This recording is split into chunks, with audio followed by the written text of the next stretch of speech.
స్థాయికి ఎదిగానంటే నేను ఈ యూనిఫామ్ వేసుకున్న రోజు నుంచి నీతికి, నిజాయితీకి, ధర్మానికి, చట్టానికి అంకితం కావాలని ఇదే యూనిఫామ్ లో నేను కనుగొయాలని నేను కోరుకుంటాను.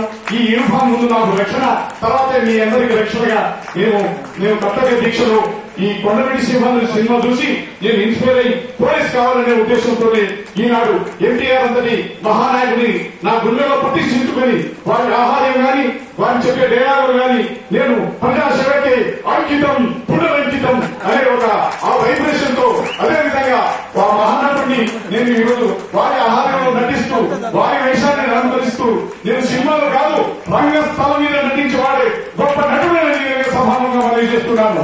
ఈ రోజు సినిమాలో తెలుసు పృథ్వీరాజ్ గారు ఒక సీన్ ని 10 సార్లు బోర్ కొడితే తీసే వాళ్ళు, చూసే వాళ్ళు కూడా బోర్ కొడుతుంది. అది కాదండి, నిజంగా ఏ యాక్టర్ అయినా రావడం ముందు స్టేజ్ నుంచి గెలిచిన తర్వాతనే ఆనాడు మహానుభావులు అక్కినేని నాగేశ్వరరావు గారు, ఎన్టీఆర్ గారు కూడా ఆడవాళ్ళ వేసి కూడా నటులుగా గుమ్మడి గారు కానీ అందరూ రంగస్థలంలో ఒక ప్రైమరీ స్కూల్ గా వచ్చి ఈరోజు తెర మీద ఉన్నారు.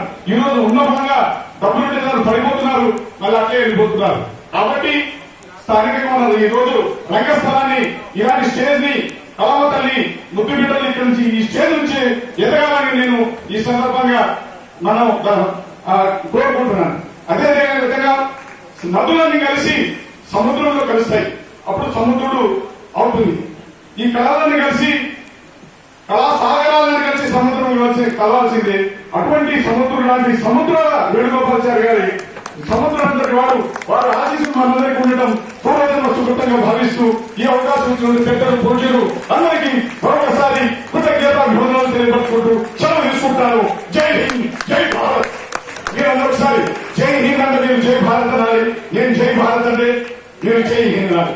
అది జై హింద్, జై భారత్. సూపర్. జై భారత్, జై హింద్. ధన్యవాదాలు.